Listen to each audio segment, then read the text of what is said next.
Hello, everyone, and welcome to another Uncle Marv podcast. I am your host, Marvin B. Ladies and gentlemen, for the first time in this series, we are broadcasting from a secure, undisclosed location. I am not in Fort Lauderdale, Florida. I am somewheres on the West Coast. I just dropped the wife off at the beach so that I could be here and do this. And I am joined by Dan and Kelly Moisand, two lovelies of the Satellite Beach era. Guys, how are you? We're good. How are you doing? I'm doing pretty good. Already got some fans in the chat. So, oh boy. You guys, how do you know that? Where do you see that? So somewhere on the right side of your screen there's going to be a comments or chat section. You can see when people pop up there. Of course, I can also post up here, and the Zek has posted saying hello, Marvin, Dan, and Kelly. Also in the chat, Sanchez. I have a story about Sanchez. Sanchez did not know what a podcast was. As most people I'm finding out don't know what a podcast is. Dan knows more than I do.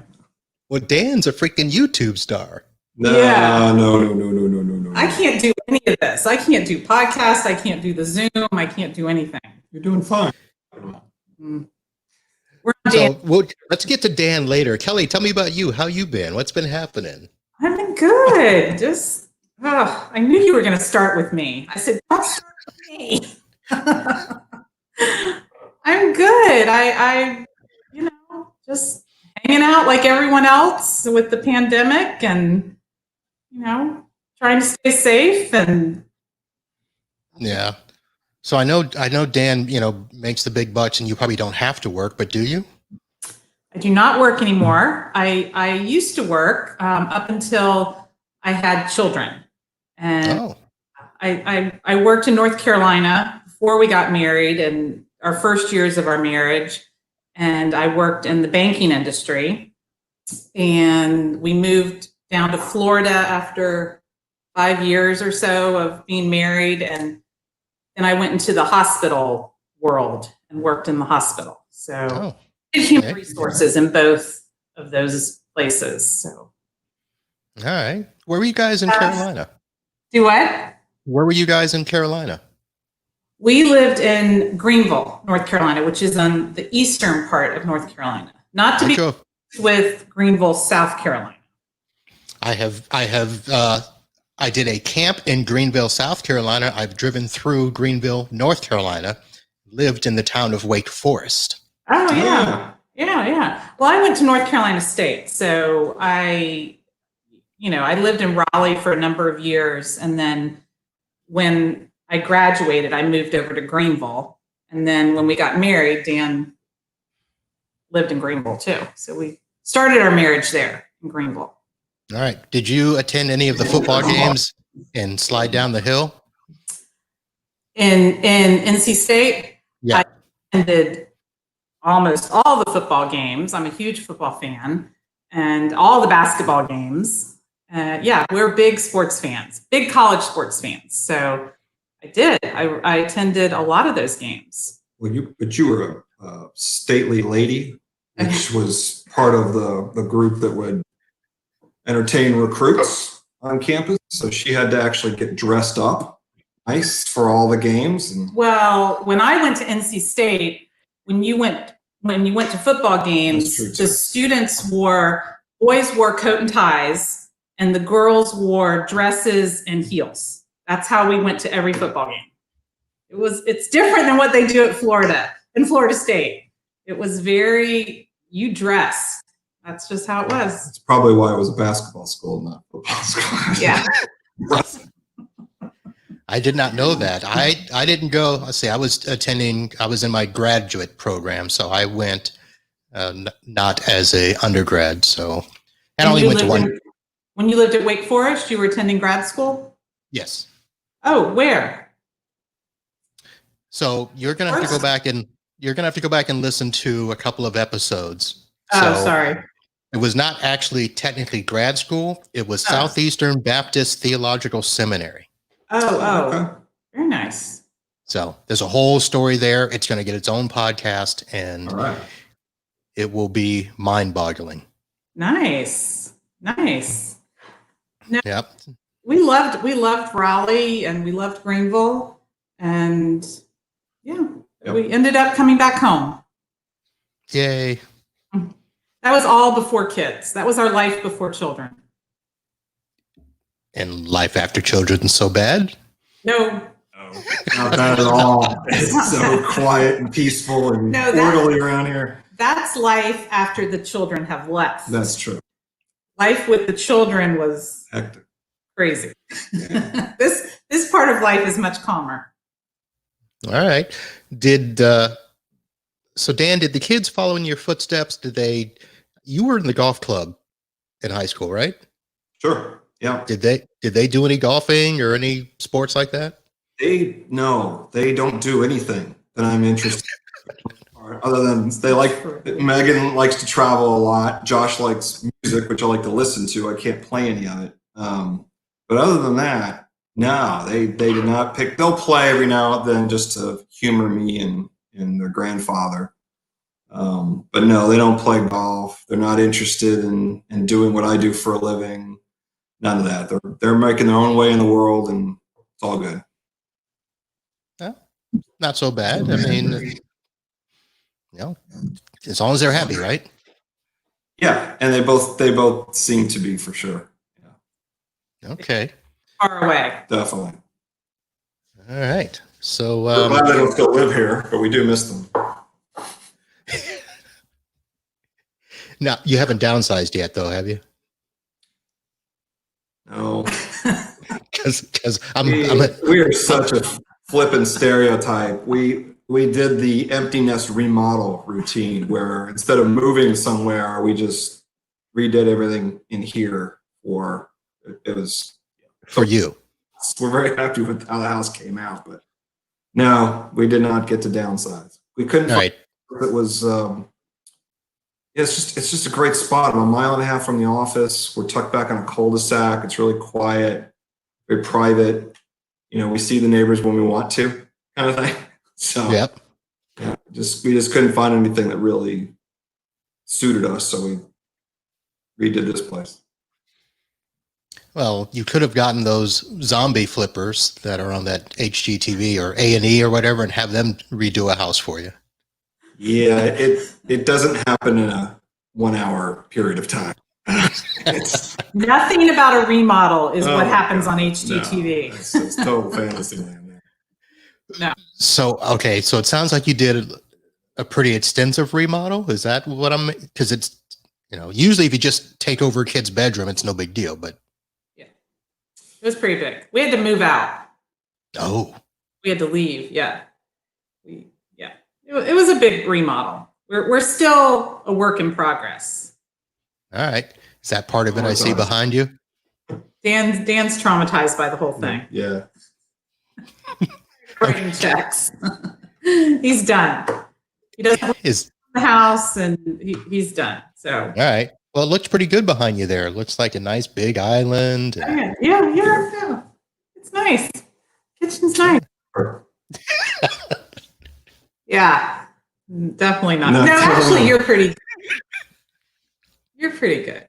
You made me watch enough HGTV. I picked up a couple things along the way against my will. Yeah. Okay, but which HGTV shows? Property Brothers? Yeah, I like that one. Good Bones? I like Good Bones. I like Property Brother. I like the new one that I'm starting to like is Windy City Rehab. Have you seen that? It's in Chicago, and they take houses in Chicago. I like that. We tried to watch that, but we don't like her. Oh, you don't like her? No, she was on a previous show, which we did like. She was on the, what was it, the Curb Appeal or whatever with the one guy. And then the first few episodes of the Windy City Rehab, she was just annoying. Oh, really? Oh, I didn't see it. I didn't see her on anything else. The other one I like, have you seen the one where these people have bought this island in the Bahamas? Oh, we have that on the DVR. Oh, yeah, you got to watch that. They have 6 months to redo this entire island. I don't know how they're doing it. I don't know. That's rich people problems. I don't. Oh, well, this guy's a pretty good contractor and builder. He's built a lot of homes, I guess, in the United States. But yeah, he comes across quite a few problems. Of course, it's an island. Completely done. Don't want to see any more of it. Don't want to hear about any of the shows. No, done. Yeah. Wow, that's renovation fatigue. I'm out of it. Totally. Well, the show you should have watched is the Renovation Realities on DIY. Oh, no, I don't. We haven't done that. Yeah, well, we switched up our Comcast, so I don't get it anymore. But that was a show where it actually showed true reality of renovations, where people, claimed they had a week to redo a kitchen and then, would bomb and fail. And that's the type of show that we should see more of. Yeah. Well, our renovation was a success, but our contractor was great. We loved them. They did an excellent job. It's just, all consuming. So we're tired of it now. We're ready to so picking the contractor, I think, is the biggest part of it. If you get the right one, things go well. So, I mean, did you have to pick him? Was it referred? Did you search? We definitely picked someone that a lot of our friends had used before and were really happy with. And okay. Click personality wise, that was important. So yeah, I liked our contractor a lot. All right. So Restoration Island. I'm sorry. Sanchez said Restoration Island was the name of that show, and then Hometown is her favorite. And Kim loves Hometown. I'm not so much into Hometown. Yeah, that's the one in Mississippi, I think. Yes. Yep. They redo the things in Mississippi. Yeah. Yep. Yeah. I can't quite get into that one yet. Anyway. I'm sorry, Dan. Are we losing you? It's gone. It's fine. It's gone. Totally. You don't want to talk about HGTV. No, that's great. I'm sorry. But come on now. HGTV, they have the House Hunters now with the comedians on couches or whatever. Have you watched that? No, we've been watching Beyonce. We watched that too. That we just laugh at. Of course. So did you watch the one before the 90 days with Ed and David? Oh yeah. I watch all of them. David, and Michael. I watch Angela and Michael. They're hilarious. I watch all of them. And I love the show that comes on after it where the people are on the couch and they're Pillow Talk. Pillow Talk. Yeah, I like that one. That's what actually pulled me in. It wasn't the show, it was the Pillow Talk. Yeah, it's hilarious. I got Dan on it too. Yeah, I like the Pillow Talk better than the regular. Yep. Actually, so my brother-in-law lives outside of Atlanta. So I'm going to try to find a way that when we go up there next, I want to, what's that girl's name up there? The big girl and the blonde that are in Atlanta. The one, David, the two girls, they just are. Oh, I don't know. On Pillow Talk, those people on Pillow Talk. Yeah. I don't know their names, but they're funny. Yeah. She's hilarious. I like all of them. They just crack me up. I like it because at the end of every episode, I can just turn there and go, I'm not looking so bad anymore, am I? Everybody on the show messed up. Yeah, it makes us look normal. That is true. Oh, my goodness. So where are you, Marvin? So didn't you hear the open? I'm at a secret undisclosed location. Oh, you're not disclosing it. Oh. No. I'm in Bonita Springs. Oh, lovely. What's up there? What are you doing? Just vacation? So this was a trip where when we decided to do it, it was like, let's just pick a spot we haven't been. We're not going to plan anything. We're just going to go. So we basically, I have a ton of points with Hilton Honors that I'm like, okay, let me just find a hotel that's pretty close to a beach. We have been to Naples and Fort Myers a lot. We didn't want to go as far as Tampa. So it was like, let's pick a spot. So we picked Bonita Springs. There's really not much here, but there was a beach, and that's all she cared about.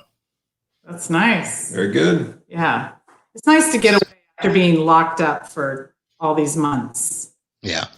Get out and explore. We're getting ready to go on a little vacation. So just to get out of here for a little bit. Head up to the mountains. Oh, that would be nice. Oh, yeah. To the Carolina mountains or? Yeah, Asheville. Asheville. Love Asheville. I know, it'll be nice, right? We're gonna spend a few days. Yeah. Maybe do some brewery tours if they're open. We can't figure out if they're open or closed up there, but Oh, I've got a client that lives up there. Let me ask him. It's nice to get a change of scenery. yeah. Parents have owned a house up there for about 40 years. And it's a Okay. lovely, lovely town. And it's nice to get out in the woods. And it's much cooler up there most of the time and very relaxing. And yeah. Yep. Need a little break. That whole area is nice. So my sister-in-law lives in Charlotte. I did a lot of stuff in Asheville. I did. There were some camps there, Ridgecrest, Crest Ridge. So I did a few camps up there. Know some people from Boone. Yeah. And well, then so our house is in Montreat, North Carolina, which is the Presbyterian Conference Center. Like Ridgecrest is for the Baptist. Right. So right down the road in Black, if you know Ridgecrest, Mountain? Black Mountain. Oh yeah, yeah. So Montreat is right next to Black Mountain. So that's where we live. That's our house up there. Sweet. Yeah, it's beautiful up there. Nice. Not crowded. Just get away. Nice. That is a nice place. Now, is it a house where let's see, how far up on the mountain range are you?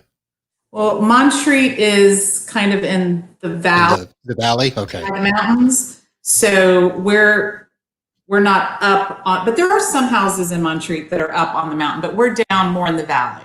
Okay. Because I was wondering how good a view you had, because some of those views are pretty nice. Yeah, they are pretty nice. Our view is more looking around the town of Montreat. So everything's walkable. It's just a nice, quiet, old-fashioned little town. Yeah, it's still a town where you really don't have to lock your doors.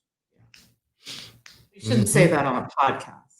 Right. You don't want people to know that. That's a good point. Well, you can put an addendum on. Yeah, you can put an addendum on there. We lock our doors. Yeah. Oh yeah, we lock our doors. We do. That's right. Yeah. So yeah, when I went to I went up a week before orientation when I went to the grad program up there. And as I was driving up, they decided to cancel orientation. So I didn't know until I got there that I had a week in the town of Wake Forest with nothing to do. And my first day, I went to go eat, and it was like 7:00. Everything had closed at 6. Everything. Was that on a Sunday? Of course, it was on a Sunday. It was all closed. No, yes. I was like, who in the world closes everything at 6:00? Yeah. Small towns. Small towns. That is the way true. it is. All right. Hey, Melbourne used to be a small town. Brevard used to be small. It's grown big time since we all were little. That is true. I used to think Satellite Beach was, so Satellite Beach is technically a city. Indian Harbor Beach is technically a town. Oh. At least that's what I remember reading in the research. Did you guys grow up there completely? Like, were you I born did. there? Okay. I was born and raised. Yeah, we moved there. Actually, we met because we were assigned to the same locker block at Delora on the first day of school. We just moved into town, and that's how Kelly and I met. There were no fireworks at that point. I was still trying to figure out how to operate a lock, so Delora. technically, I was it. So I moved there, and I was 12. Okay. Have you been back to Delora, Marvin? Have you gone back to see it or anything? So I have driven by it, but I've not been in it. Yeah, us either. We live here and we haven't been. Although I was quite surprised a few years ago, I tried to take my nephews to Satellite, and I thought we could still walk through, but you can't now. They gated the whole place up.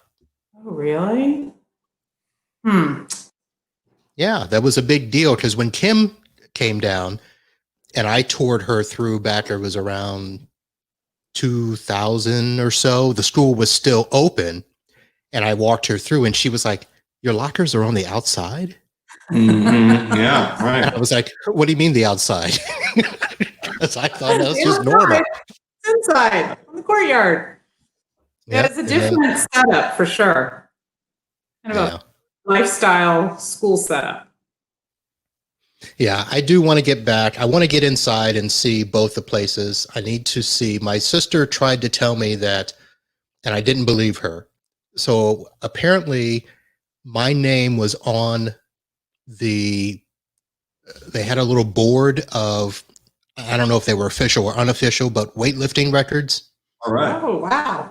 And she claimed that my name was still up there. And I'm like, there is no possible way that my name could still be up there. So I need to find, like bench pressing or something for what? No, it couldn't have been that. It had to be some like combination for my weight class or something. Cause because I weighed like 100 and whatever.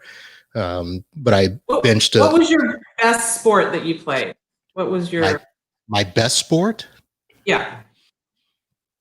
So during school, it was probably track.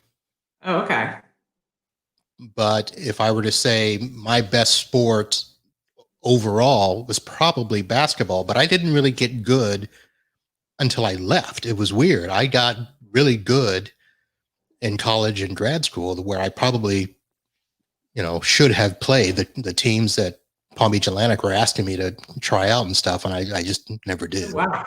You never played basketball in college? Officially, no. Oh, wow. No, played a bunch of intramural. Won all but 1 year of intramurals. And I just remember you always loved sports in high school. You did a lot of them. It was weird. I was just good. It wasn't that I loved them. I just, I loved competing. Yeah. I loved the idea of winning and losing, and I found something I could win at. So that was good. Yeah. That was good. If I had known how much money was in sports, I probably would have tried harder. Yeah. We weren't quite told about all those benefits. Yeah. I mean, if Warwick Dunn, was basically my size, and I'm thinking if he could, I could have done that. Could have, for sure. So. Yeah.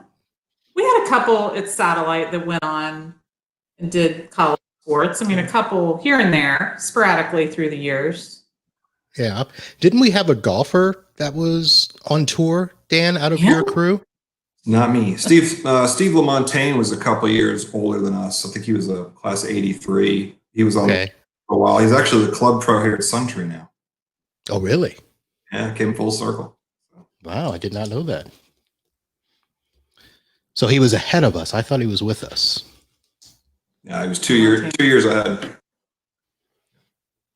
All right. And Kelly that played golf with me was even close to getting on tour. We were terrible. It was Dan and Barry Mayhew. Mayhew. Oh yeah, and Coach Aiken, he's a nice guy and all that, but he could see what he had, or more precisely, what he didn't have on that team. So he didn't spend a whole lot of time with us on the course during practice, and we practiced up at the Air Force Base, and we'd play 9 holes unsupervised, and you get to the third hole and there's a vending machine where you can buy beer for 30 cents for the Air Force guys, and we load up the cans of beer. You know, not really good for your game. So. Oh my. So how much do you play now? Not very often. Maybe once a month if I'm lucky. But Kelly has just now started to take lessons, and we've actually gone out and hit it around. And I'm terrible. I cannot. I miss the ball more than I hit it. Well, everybody starts that way. Yeah, but I'm not a good loser, and I get very frustrated. No comment. Yeah. Well, did you get used? Nope, you froze up. Oh no. Yeah, you froze. Maybe it's our Wi-Fi. No, it's full. We're good. Let's see if it pops out here. Maybe move your. Doesn't do anything. Ooh. We can't hear you, Marvin. You're frozen. Uh-oh. What'd you do? That was just the link they sent. Call him.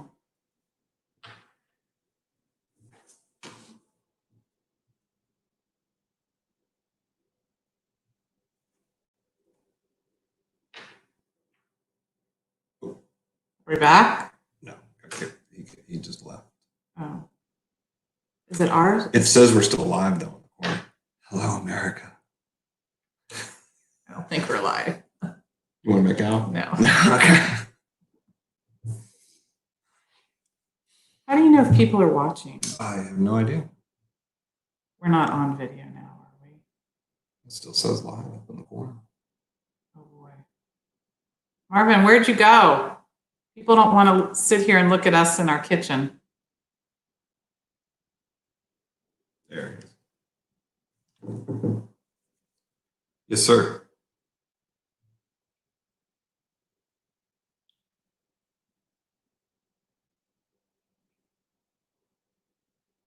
Yes. Power outage, huh? Oh no. Dang. Okay. Hey. We are live. Hey, we're still live. We're talking to Marvin right now. He had a power outage. He's waiting for the internet to come back on. For all you people. Both Lisa Sanchez and Wendy Morrison are like, you are on still. All right, cool. Thanks, guys. Fantastic. That's so funny.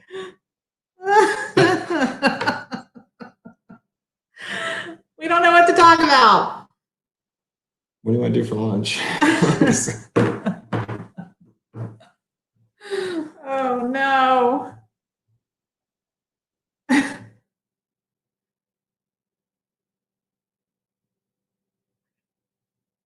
Marvin has lost power. Yes. Where he just got a text from Uli. Where he is. So Uli, I caught part of your show. Not much of it, but I caught some of it. Good to hear from you. Yeah, we want to come visit you in Key West. All right. He hung up, so maybe he's coming back on here. We're still live. Oh, you're good. Marvin! So, oh, there you are. The benefits of being away from the studio. So, thank you all for hanging on there. We just had a little bit of a power flicker here in Bonita Springs. So, if you're ever doing anything important with Wi-Fi, be sure to check out your location first. So. We didn't know we were still live, so we had a bunch of friends text us and tell us we were still live. Oh, okay. It's good that you came back, Marvin. All right. So normally I don't edit when I do podcasting, so I will make a note to see if there's anything I need to edit. I think we were pretty okay. I think. All right. Okay. All right. I don't remember. I do not remember at all. Oh, I don't know. So why don't we just do this? Let's move on. So why don't we take this first as an opportunity for people that are on and for people that are listening later to explain how this podcasting thing works. So, of course, we're doing the live show now, which is airing both on the Facebook and YouTube. I keep an audio version, which actually goes onto a website, and people can download that at any time, and you can listen to podcasts in your car, out on the road, riding your bike, at the gym. And it's basically internet TV on demand or internet radio on demand. And the best place to go to find out all that information is unclemarv.com. And at that page, you can hit the listen now button. It'll take you to the list of all the previous shows that I've done. You can listen to them directly on the page, or you can click subscribe and you can choose Apple Podcast or iHeartRadio or Spotify, and you can listen to the show in any of those web players on your phone or tablet. You can also click on my Twitter handle and my Facebook page.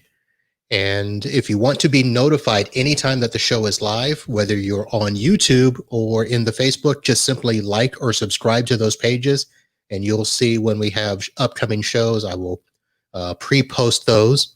I will dig deep and find the best picture I can find of people to advertise what we're doing there. Yeah, you do find some good photos. That was a nice photo of you two. Oh my gosh, that was an oldie. So what was that? Was that senior prom? I was trying to remember if it was senior prom or junior prom. I don't know. I don't know which one it was. How could you forget? I don't know. But Yeah, that was senior prom. oh, senior prom. All right. Did you go to senior prom? You went to all the prom. I did. Yeah. I even took a date. Where was our prom? I don't even remember that. Oh, wasn't it at that restaurant? No, I went to a restaurant in Indian Atlantic. I forget the name of it. And where was our prom? I don't remember much about it. It's probably, I remember one big dance at a racquetball court for some reason. Wow. Yeah, maybe that. Remember when it was at it's now the Highland Mint, but it used to be a racquetball facility. Yes. I thought we did a graduation there. Maybe it was a graduation. That was a prom there. Okay, Zek and Snide have commented in. So Cocoa Beach. Oh, Cocoa Beach. Okay. Some club in Cocoa Beach. Oh, a hotel in Cocoa Beach, maybe. Okay. A lot of memories of that. I don't know why. Yeah, I don't It's remember special a for me lot. too. I mean, what? I remember every moment. Don't worry. Thank you. Yeah, senior prom. Who was your date? Cindy Fernandez. Right. Okay. Do you have a picture of it? Because since you put ours up, maybe you should put your picture up. You know, I am looking for pictures. So I will find pictures. I need to, because here's the thing. So if you listen to the show I did with Pam Green, the picture that I put up of her and I were from one of those dances that I did at Palm Beach Atlantic. Okay. So apparently I took a lot of pictures of girls that I went to events with that I didn't remember who they were. So I remember in satellite, I remember my junior was, oh crap. I remember the last name, but not the first name. Sabayan. What is it? Sabayan. There were two. Okay. I don't know. Wendy. I think it was Wendy. Wendy was the older one. Trina was the younger. I hope so.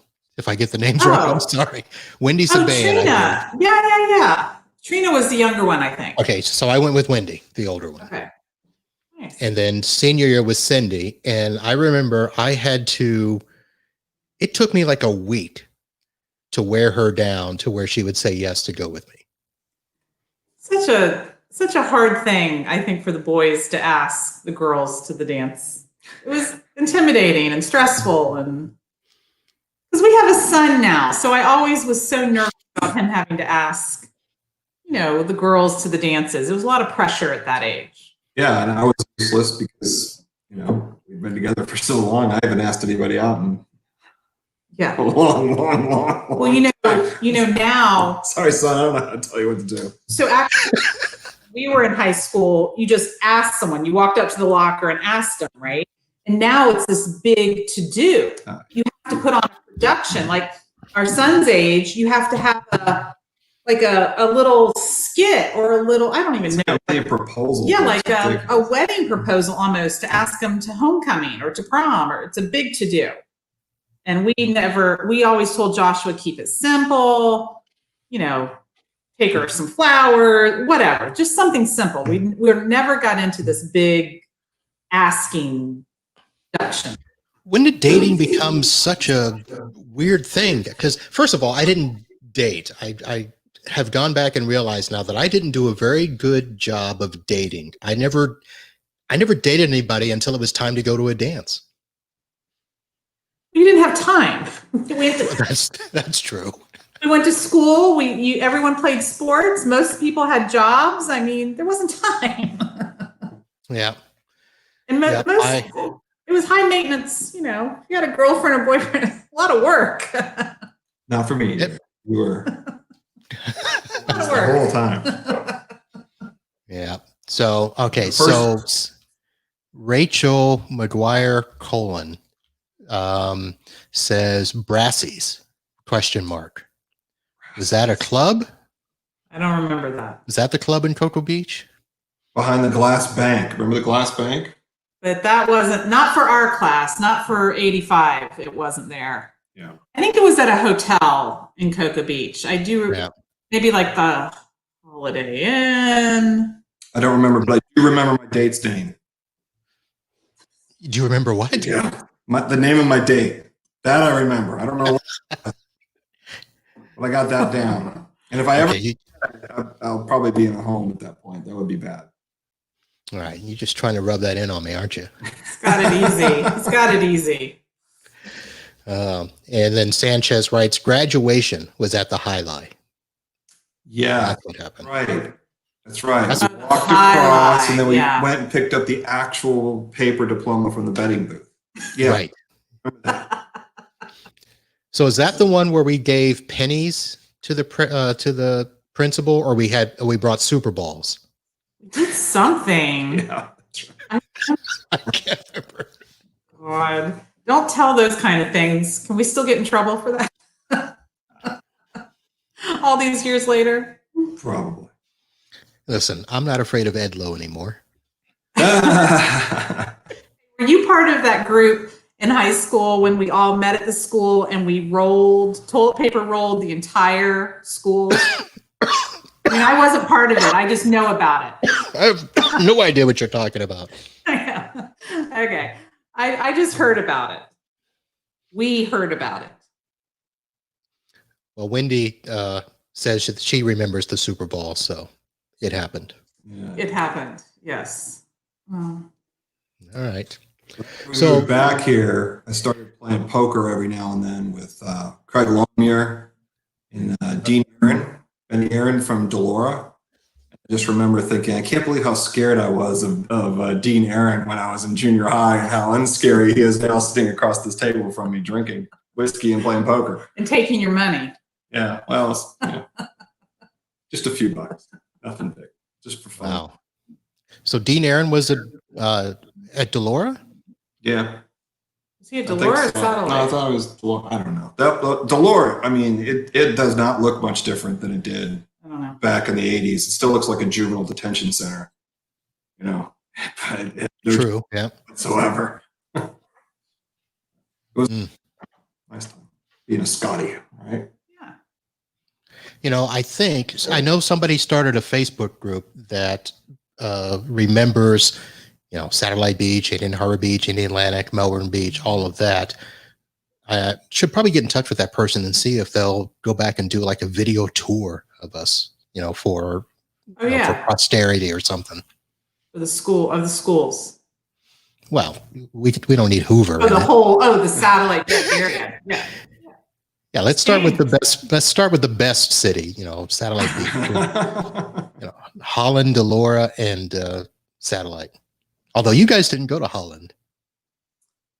I did not. I did not go to Holland. Were you at not Surfside?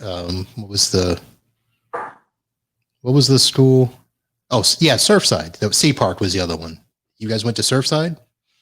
I started off at private school when I was little. So I started at Holy Trinity. Okay. In the second grade, I moved to Ocean Breeze because we lived on South Tropical. Oh, okay. I was zoned for Ocean Breeze. All right. And Dan, you weren't here yet, so. Right. Yeah. Okay. When did you came in seventh grade? Mhm. Oh, seventh grade. Yeah. Dan traveled. He lived everywhere. Yep. Kelly, don't. Were you here in question elementary school, Marvin? I was. I would Holland for 4th, 5th, and 6th. Okay. Okay. And the only thing I remember is Mrs. Earl, because my sister kicked her at a parent-teacher conference. Love it. Good old parent-teacher conferences. Yep. So my younger sister Laura taught at Holland for a time. She did. Yeah. Yeah, she did. Full circle. Wow. Very interesting. I was going to ask you more about your sister, and I should know more, but I'll save that. I'll get her on here. And there you go. She married John Holsworth, who I'm sure you know from football. Yep. So they're in Gainesville. She's still teaching for a few more years anyway, and John's doing real well with he's a bigwig at Farm Bureau Insurance there. So they live in Gainesville, doing great. And my younger sister Michelle, she's down in Miami with her family. So she's down here in Miami. 88, and she works for a cruise line, MSC Cruises. Well, she's not working now, is she? From home, she's fortunate to still have her position. She's pretty high up on the chain there now. She started off working in the cruise business with Royal Caribbean many years ago. But she's been traveling hospitality for a long time. So she's fortunate to still be working. MSC is a privately held company where 80% of the revenue comes from cargo shipping. So they're highly reliant on the cruise business. That's a little helpful for her. All right. So speaking of COVID, Mr. Moisand, you, as I mentioned, you are not only YouTube famous, you're also an author. Saw some stories on the internet because, I have a little bit of money, so I do go to the website, Market Watch and stuff like that. So I saw a couple of your articles, can I get money during, the COVID and stuff like that. So how is that industry doing? So the financial advice business is doing fine. It's a little challenging from a personal standpoint because you get to know your clients, and when they lose jobs, a couple of them have lost their jobs, during this. I had a couple Mondays ago, I was talking to a client, and he was convinced that it's all overblown and it's hyped up and could be a hoax and all this kind of thing. I hang up the phone. 15 minutes later, I'm talking to another client who could barely speak because she lost her cousin to the disease up in New York. There's this very wide range of experiences that people are having, and it's very charged emotionally for them in a lot of ways, and it makes it challenging on you as an advisor sometimes to you have to understand where they're at emotionally and meet them there in order for them to really take the advice and do what is in their best interest. Because when they're wound up, people don't do what's in their best interest when right.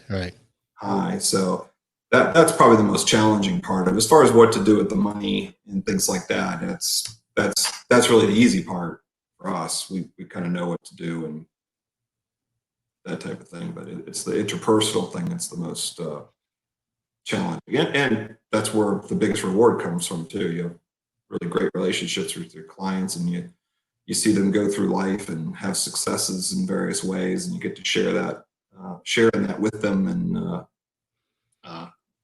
it's a fabulous way to make a living. Right.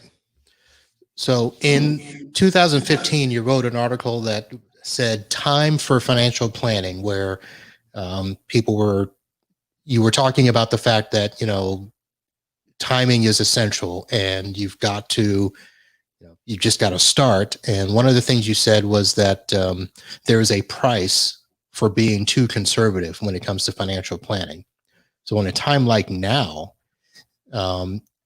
is there something where people are trying to pull back and be much more conservative because of unknowns, or are you just trying to tell people, look, stay the course?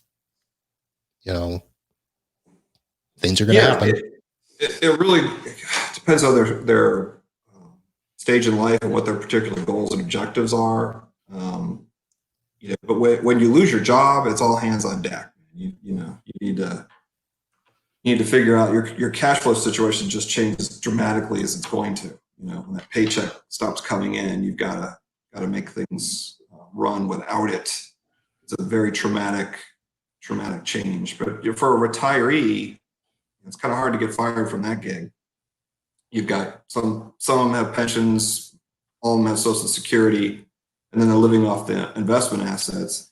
You never want to devise an investment plan in a way that you have to predict big market moves like this. You never want to be in a position where you're forced to sell your stock holdings to raise cash. So you need to be very broadly diversified, and most of them are much more conservative. So from a mathematical standpoint, when you look at what they've got and what's happened to the assets, they should be fine if they don't panic, and you can help them not panic by not having them too aggressive to start with. So a lot of people, they want to be conservative after the market misbehaves, but you kind of need to position yourself to be more conservative before that happens. And after it happens, you need to be patient, wait it out, and you can be more conservative later on down the road. The worst thing to do is buy stock, have it go down, and go, oh my gosh, and then get out of it. Right. All right. Now, is your firm primarily on the personal side? Like, do you do any businesses at all? It is definitely almost exclusively individuals. The relationship we have with businesses, some of their like 401k plans, will help get that going and administered. But we don't have a function that just exclusively deals with businesses on that basis. So if we're running somebody's 401k, it's because we have a relationship with one of the owners on an individual level. Okay. So you didn't have to deal with all the PPP and all of that stuff that. Well, yeah, we helped a bunch of clients get. Oh, really? Yeah. We're small business owners ourselves, so we got all the same materials that they did, and that's our language. So we would help them get through that. Part of our firm does do tax work, so we have some relationships with the business owners on that basis, and then all feeds into itself, the bookkeeping and the tax planning, that type of thing. So yeah, we were able to help quite a few of them get the PPP loans. All right. Final question. How do you get to be on the list of best places to work in Orlando? It all starts with the owners.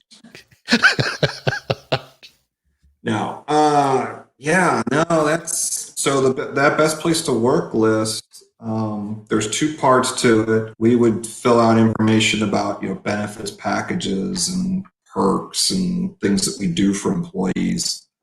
And then the other part of that, which is why we're very proud of having been on that list a couple times now, is an anonymous survey of the employees.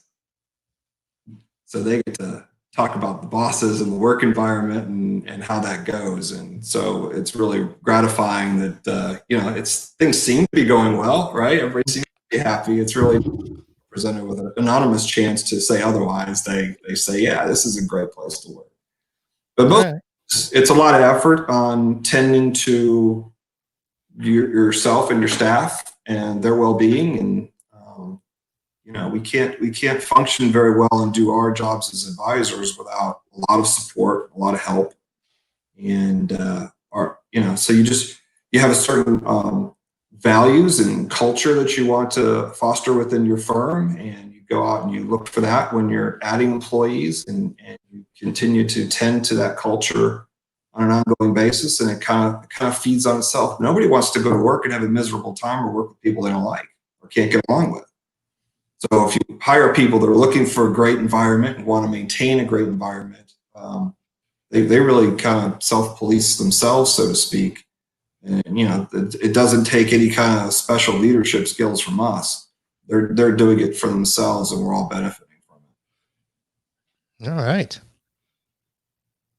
Kelly, anything to add? It's not the, it's not the wife behind the man that, makes it. Of course it is. I push a lot.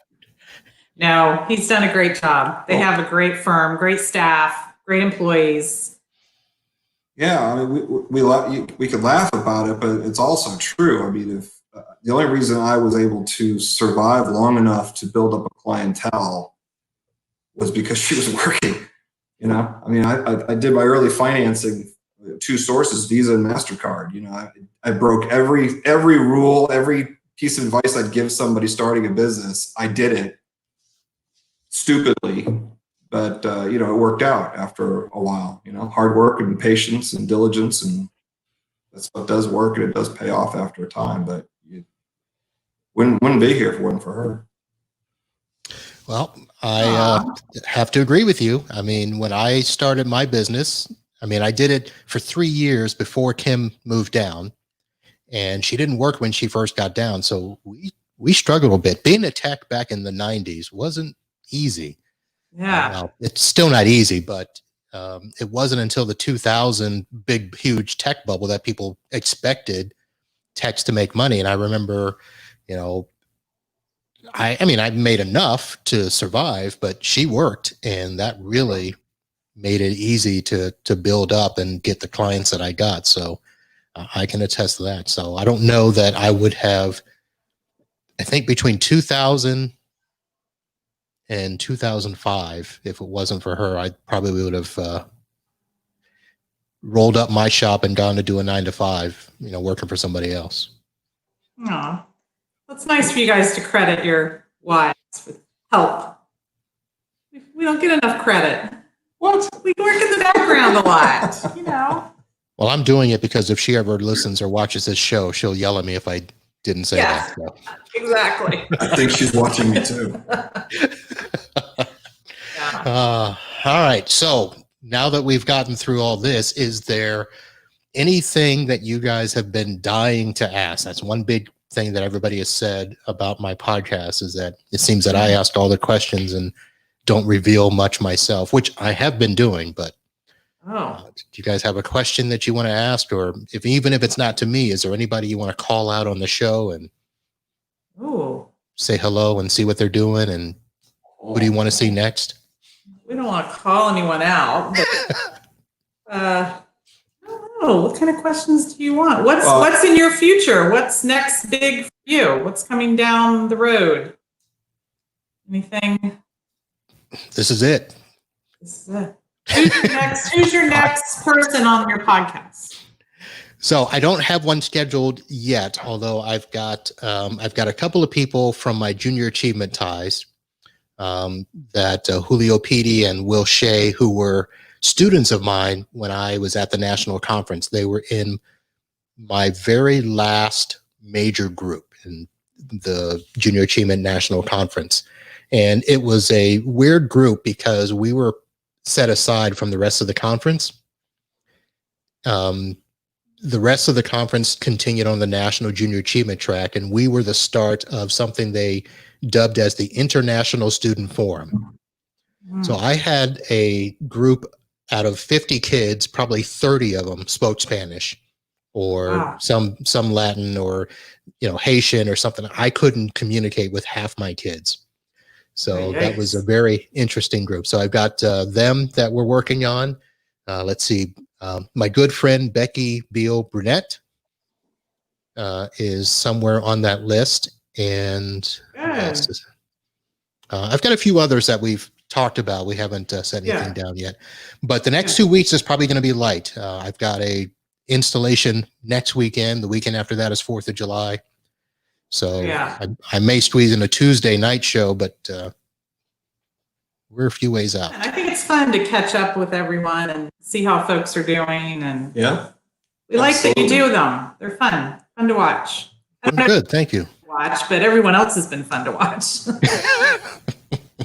What's been the biggest surprise that you've run into having done this for as many episodes as you have? Well, I don't know that there's one in particular. I think the biggest thing is most of them, when people remember certain stories, we all have different memories of the same event. And I think it's very interesting to hear somebody's perspective all these years later about an event, or to hear, a couple of times I've heard where people have said that I've impacted their life. And I've actually heard this more off air than on air. I did a Zoom meeting a while back where several people were just remembering, college.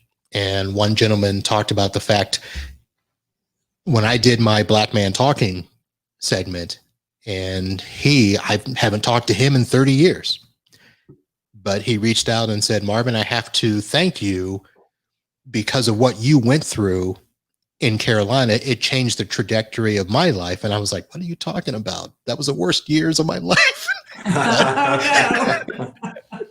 But it was funny. Just, listen, good times, bad times. There are things that we all do that impact each other.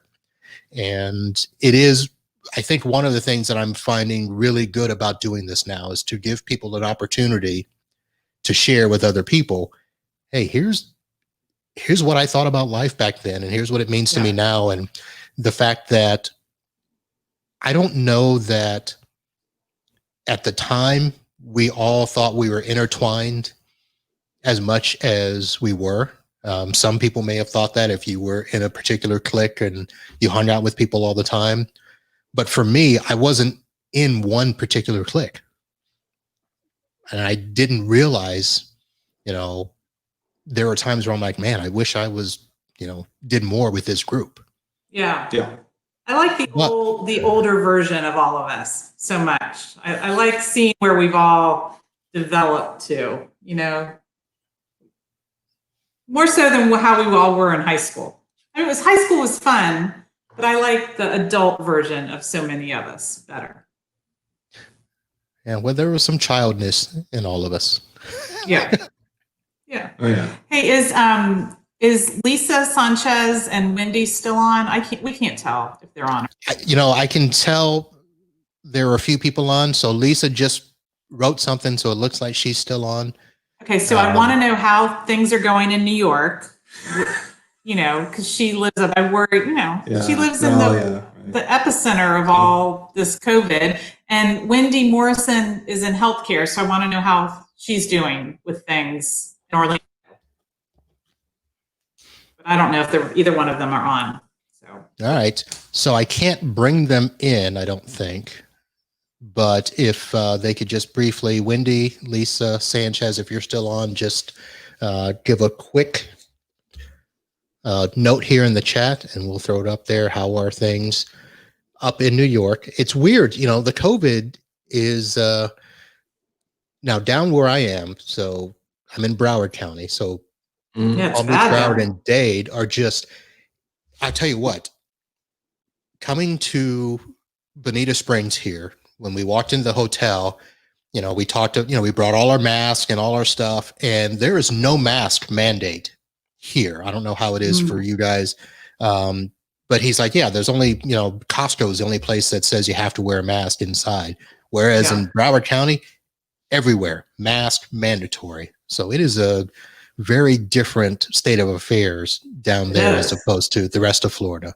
We have our daughter is up in Boston, and she is in a doctoral program up there, but they have if they go out of their building and don't wear a mask, it's a $300 fine.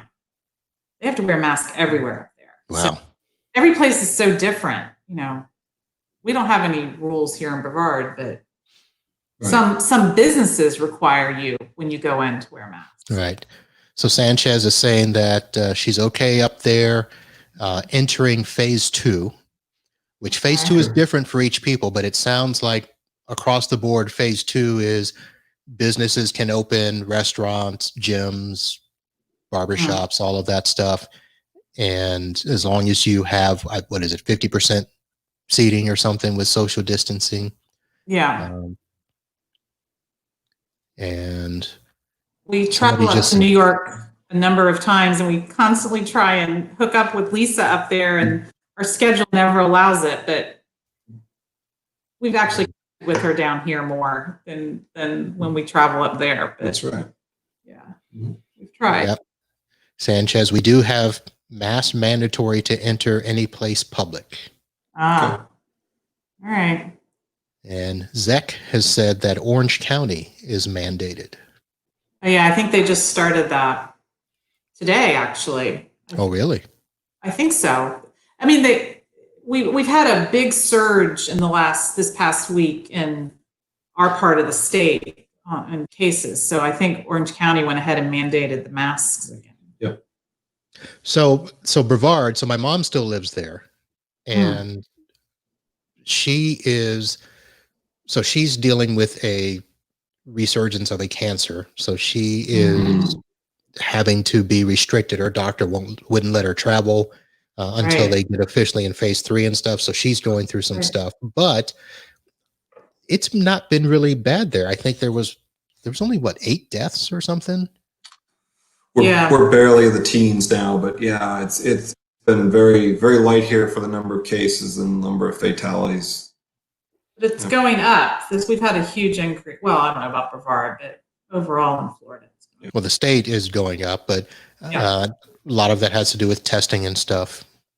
So Sanchez is heading down to Brevard August 5th. So if you guys want to meet up with her, you guys can coordinate. We usually try and hook up when she comes down. We try and go to dinner or something. So yeah, it's fun. All right.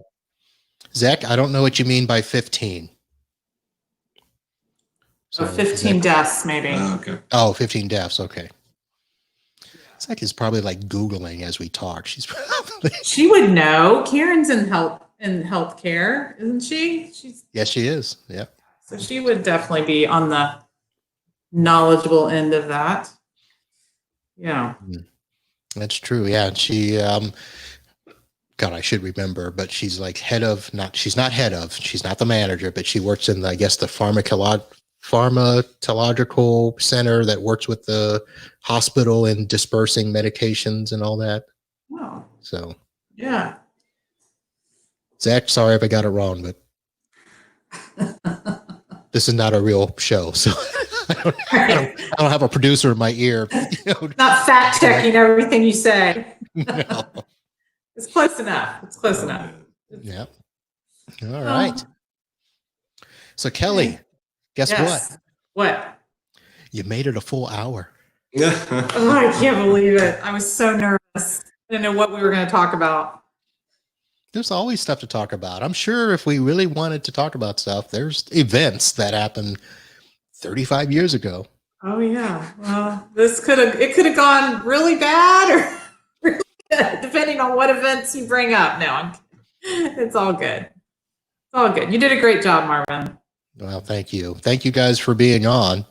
Yeah. Well, thanks for asking us. It was fun. Absolutely. Yeah.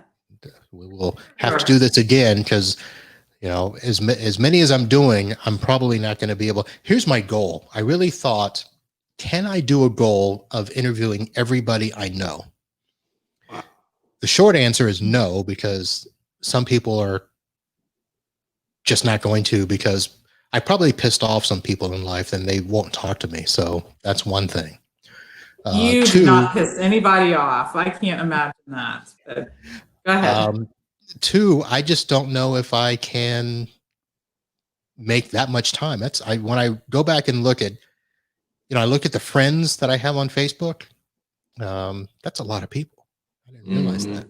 It is a lot. It's a lot of friends. I love it. I like clicking in and seeing what everyone's up to. And so I like that you do this. And who was the person on Facebook who was honoring friends? Chris Snyder. Oh, Chris Snyder. Yeah, that blew me away. I love that Chris Snyder also recognized friends that had impacted his life as well. So it's kind of he did the writing on Facebook and yours is live. Yeah. Yeah. I like that. I liked reading about people I didn't even know. It's just fun to hear him talk about that. You talk about how you impact people, and I'm sure a lot of the people that he highlighted didn't realize they had the impact that they had. It was very kind of him to do.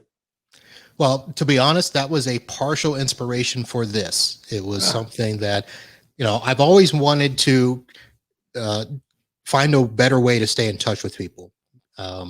Because again, being so busy during school and after school, I just got to the point where I realized I wasn't doing a good enough job. So I had to find some way that it was a concerted effort, something that I could be held a little bit accountable. I mean, not, struck over the head with if it doesn't happen. But I said, you know what, I can do this. I've been podcasting for a while in the tech community. I can do something like this, get people on. And one of the things was not just to have it be, hey, how you doing? But also find those stories that, as we mentioned earlier, are impactful. And at some point, it's going to be where we're going to have people on that people don't know, because their stories are going to be that moving. And, if I could be an investigative reporter and, hey, tell me about somebody in your life that that did something, extraordinary or whatever. So we'll see how it goes. Yeah, that'd be fun. So here's one for you. Yeah. When I asked Kelly out for the first time. Oh, no. I don't know. She says, hang on, walks over to Patty Walsh Krebs, asks her if it's okay. And Patty says yes. She comes back and tells me yes. I wonder what you would have said if Patty said no. Really? Who knows, right? Who knows how she would have reacted to that? Yes. And Patty reminds me of it every time I see her. Yes. Patty was a big part of our Thank you, Patty. First going out. Yes. I do appreciate the endorsement. Yeah. So does she blackmail you with that all the time? No. She brings it up a lot. She ignited our first date. Anyway. I thought I ignited the date. She just approved of it occurring. So, but here's the question. Kelly, why did you feel that you had to go ask Patty's permission? I don't know. I think I was so nervous. I didn't know what to do. I was shocked, and I have no idea. I think I just wanted to take a little breather and just kind of collect myself. And Patty was there, so I went over and kind of talked to her. Because you were so thrilled at the opportunity. I don't know. I was awkward. You don't know. I don't know. I just threw you a softball. There you go. Yeah. Okay, but you had known Dan. It's not like it was it a surprise? It was. I think I was surprised. I wasn't expecting it. It did take me by surprise. So I think I needed to just step away for a minute and collect my thought and what I was going to say. And, you're so self-conscious in those days. You worry about everything when you're a teenager. So, yeah, I was worried about getting rejected. Wow. So was that junior year or before, Dan, that you asked? Junior year. Yeah. Okay. It was for homecoming of junior year. We went to the Holy Name Fair first. Yeah, that was our first date. A few weeks Holy Name Fair. Yeah. Mm-hmm. Long time. That fair still goes on, They still do it. Really? Every year, yeah. Of all the things, I never went to the Holy Name Fair. You didn't? It was like the biggest event of the fall. Yeah, but I thought it was Catholics only. I'm not Catholic. Oh, I'm not Catholic either. So. But we went. I thought you had to be, back then I thought you had to be members of the church or member of the religion. I was like, there's no way I'm going to Holy Name. Oh, well. Yeah, that was our first date. I remember doing the Ferris wheel. That was exciting for us. Yeah, you wouldn't get on that now. It's too rickety. Yeah. We haven't been back since probably, didn't we take the kids one time? Yeah. We took the kids once. That was it. When is that? We should probably do a meetup there. I know. It's usually, well, who knows this year when they're canceling all those types of things. I think it's usually in the fall. So it's usually fall. I think. All right. I wasn't ever involved in it, but I think it was in the fall. It had to have been because homecoming was in the fall. Mm-hmm. So, hey, and next weekend was supposed to be our class reunion. We had to cancel it, but True. it's a bummer. So next year, we need to all get to the class reunion. Yes. I'm just going to say yes. Okay, just say yes. Well, I don't know what to say about it. Tina Veltri is in charge of that. Yeah, she does great. She does. She likes to plan it. She does a good job doing it. She's very organized and. Yep. And I reached out to her, I guess, either right before or right after she canceled it, because I wanted to talk to her about it. I wanted to bring her on. She ghosted me, and so. Oh no, she's pretty busy. She has 3 young boys, and she's single mom, and then she works also as a realtor. So she's pretty. Her time is really tied up with a lot, I think. So. Yeah, so I wasn't going to. I mean, I'm not worried about it. Don't go back. And anybody listening, don't go yell at her about it. No, she's got a lot going on. I can't believe how she does all the stuff that she does. She just goes constantly. So. That's true, because her business. So my question to her was going to be, it almost like, did she just start her real estate business, or pretty recently, and she's working with her brother. Yeah. Right. So I thought maybe she worked with somebody else and then left and started her own, or so, questions I have.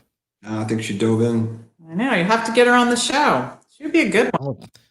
Well, now you can say, Tina, stop ghosting Marvin to get on the show. You need to keep hounding her, keep texting her. She'll respond eventually. Yeah, I will.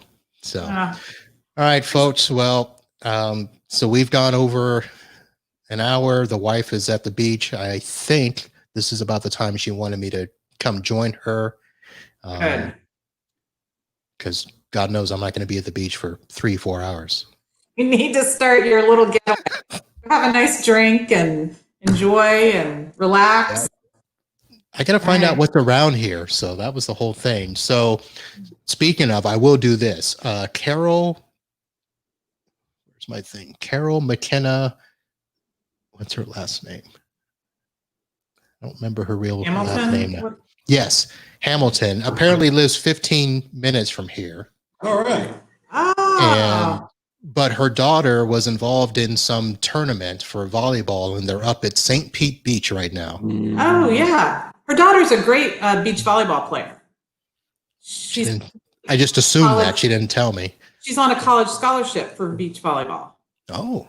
She goes, I believe, somewhere, maybe UNCW, UNC Wilmington. Wilmington? Okay.